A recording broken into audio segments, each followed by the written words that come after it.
You know what? I'm out of here and I'm taking the cat. Where's the cat, Vincent? I don't know, and I don't care. Just get out of our house. Here's your stupid cat. Be an unmarried old lady with only a cat that could ever love her. You've heard him. We're over. Hi, I'm Alice, and I've always believed that life has a way of surprising us when we least expect it. As they say, it's like trying to predict a cat's next move. It's a real challenge, just like what happened to me and my husband, Vincent. It all started when I woke up one morning with excitement bubbling inside me. It was our anniversary. Vincent and I had been through so much together, and I couldn't wait to celebrate this special day. I spent the whole week planning a surprise dinner at the park, the very place where we first met. I knew he would love it. The park had always held a special place in our hearts. It was where our love story began, where we shared our first picnic under the shade of a big oak tree, laughing and talking for hours. I wanted to recreate that magical moment, so I arranged for a cozy setup with fairy lights draped around the tree, illuminating the night with a soft glow. A picnic blanket with scattered rose petals would mark our spot, and I had packed our favorite dishes from our early days together. I arranged the setup with the final touches, but as hours ticked by and my anticipation grew, my husband Vincent was nowhere to be found. Hey, maybe he's planning a surprise for me too. I tried to reassure myself, but deep down, I couldn't shake the feeling that something was wrong. Finally, after what I felt like an eternity of waiting, I decided to call him. Hey, Vinny, where are you? I thought we were meeting at the park. Oh, hey, Alice. I got caught up with some work stuff. I'm really sorry, babe. Work stuff? On our anniversary? My heart sank a little, but I tried to give him the benefit of the doubt. Okay, but please hurry. I miss you, and I can't wait to see you. Walking around the park alone, I couldn't help but recall all the memories we had created in this very spot, the laughter, the love, and the promises we made to each other. Vincent and I met here by chance, looking for a break from the hectic pace of life. I had just moved into the neighborhood and I didn't know anyone. Feeling a bit lonely, I decided to take a walk in the park, and that's when I saw him. He was sitting alone on a bench, looking lost in thought. Our eyes met, and there was an instant connection. I mustered up the courage to approach him, and we struck up a conversation. We spent the entire afternoon talking about our dreams, our favorite books, and our shared love for adventure. As the sun set on that beautiful day, Vincent and I knew we had found something special in each other. From that day forward, the park became our haven, a place where we could escape from the world and be ourselves. Right now, seeing that Vincent is still nowhere to be found, I don't think I'll be able to recreate it for us. I started to worry because ever since he heard the news that his ex wife had moved back to our town, Vincent had been acting a bit strange. He seemed distant and on edge, and I couldn't help but wonder if it is the reason he isn't here with me today. But I quickly shook my head, dismissing the idea. Vincent would never do that. He swore he would never be like his father, who had cheated on his mother and broken her heart. I trusted him completely. I hope everything's okay. As I roamed the park, my eyes scanned the area, searching for any signs of him. Instead, I noticed a stray cat following me with curious eyes. I smiled and bent down to pet it gently. Hey there, little one, are you lost too? With a heavy heart, I sat down on the bench, still waiting for Vincent. The cat settled beside me as if offering some kind of comfort. Thanks, Furball. It was getting too dark and my hope began to fade away. Tears welled up in my eyes and I knew I couldn't just sit there any longer. He's not coming. Deciding to head home, I began walking. I realized that the stray cat was following closely behind me. It was as if the little creature sensed my emotion and wanted to offer some comfort. As I made my way back home, the stray cat remained by my side, a silent companion in my time of need. Well, at least I have you. I was grateful for the cat's company. even though my heart still ached from the disappointment of a missed anniversary celebration. It still wouldn't leave our porch, so I just decided to adopt the cat. You're too cute to ignore. I gently scooped it up and headed to the bathroom for a much needed bath. With the cat now cleaned up, I couldn't help but feel a growing attachment to it.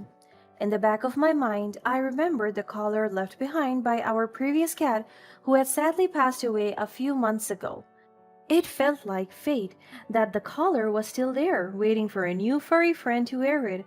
I carefully fastened the collar around the cat's neck. There, now you're part of the family, Snowy. The next morning, I woke up to a commotion at the door. Vincent hurriedly stepped inside, his hair and clothes all messed up as if he had been rushing and didn't want to be caught. Hey, Alice. He was out of breath. Why was he running? Perhaps he really wanted to jump on his bed and take a well-deserved rest? Vinny, you're home early. I was surprised to see him at this hour. I assumed he must have had a busy night at work, but I didn't want to pry. Yeah, there was there was a sudden change in the schedule. I just needed to take care of something. He replied, avoiding eye contact. I didn't get to read it too much because as he spoke, I noticed Snowy was feeling under the weather. He was throwing up and I felt concerned. Oh no! Snowy doesn't look so good. This is the stray cat I adopted. He was waiting with me at the park yesterday. Oh yeah, I forgot about that park thing. I'll just take him to the vet instead since I don't have work today. It's a way of me making up to you for the missing anniversary dinner yesterday. I don't like dwelling on the past and getting angry about it because I feel like it's a waste of energy since you can't change what happened anyway. So I nodded to his offer gratefully. Vincent carefully picked up Snowy and headed to the vet clinic. As he left, I couldn't help but feel a pang of worry for both the cat and Vincent. I hoped everything was okay and that the vet would be able to help Snowy feel better. While Vincent and Snowy were away, I took the opportunity to tidy up the house and get some work done. As the hours passed and Vincent and Snowy still hadn't returned from the vet, I began to grow increasingly worried. The house was too quiet without them, and my mind raced with thoughts of what might be taking so long. Unable to bear the uncertainty any longer, I decided to check up on them. Grabbing my phone, I called Vincent, but he didn't answer. Maybe he's still busy at the vet? I tried to reassure myself, but of course, the nagging feeling still remained. Then, a memory flashed through my mind. Our previous cat Whiskers had a pet tracker on his collar, and since Snowy, the stray cat we adopted, is now wearing it, I could track his location as well. I checked it, and the tracker signaled a place that was definitely not a vet clinic.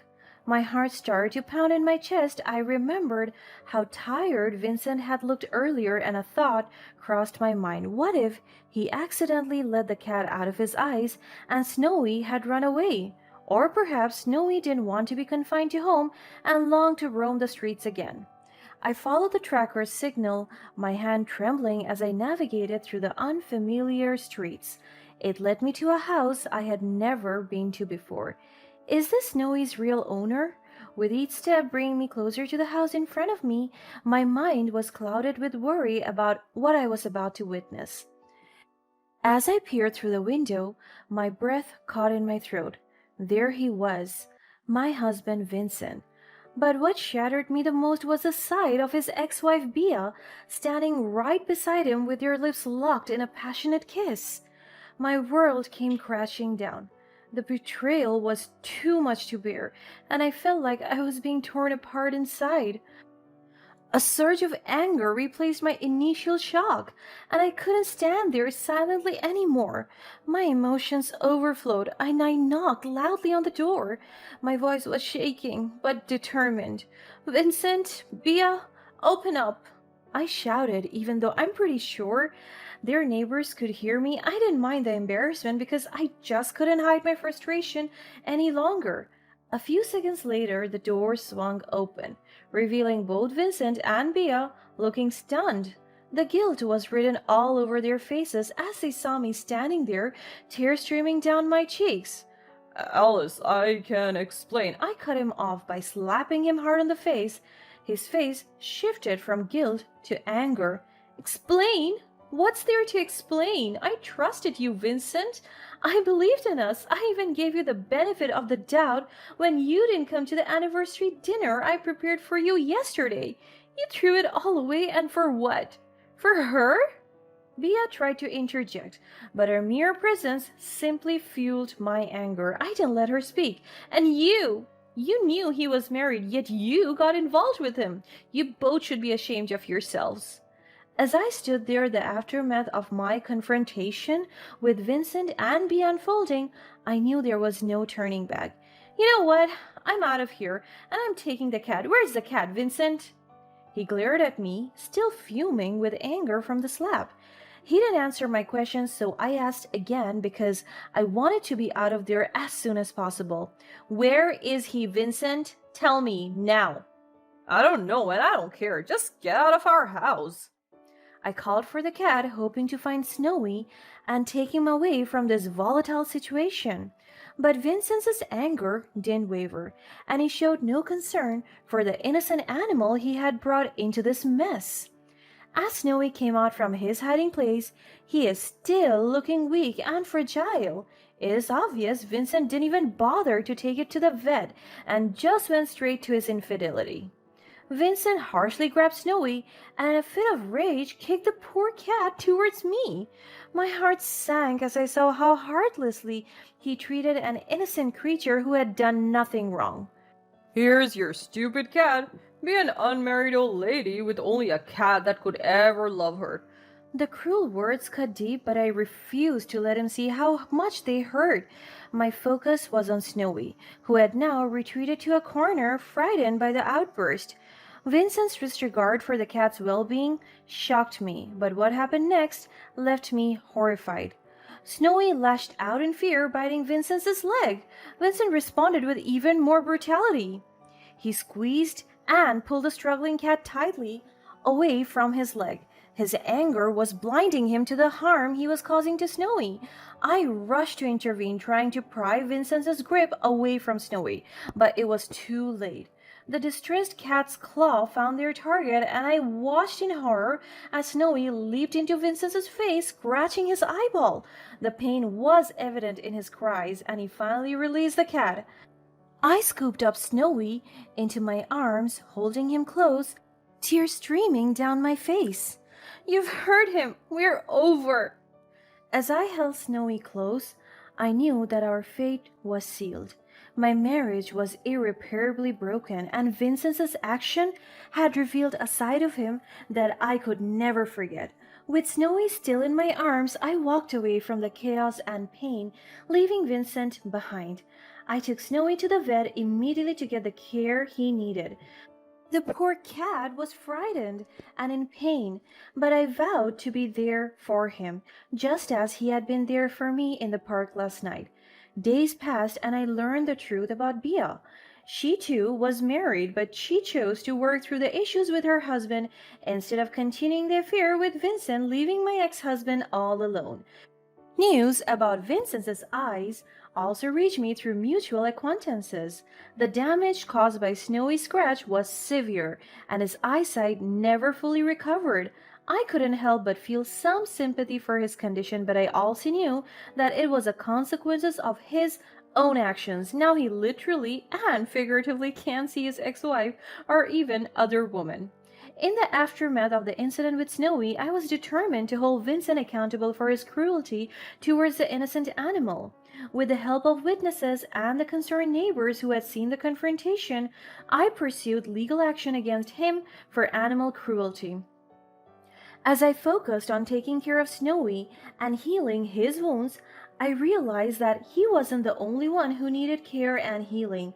I needed to take care of myself too, to find the strength to move on and rebuild my life without Vincent dragging me down, so I made the difficult decision to divorce Vincent.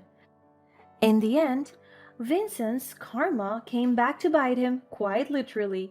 The consequences of his action left him in the dark, unable to see the error of his ways. I like to think Snowy gave me one of his 9 lives, as he gave me a new start in life. Thank you, Snowy.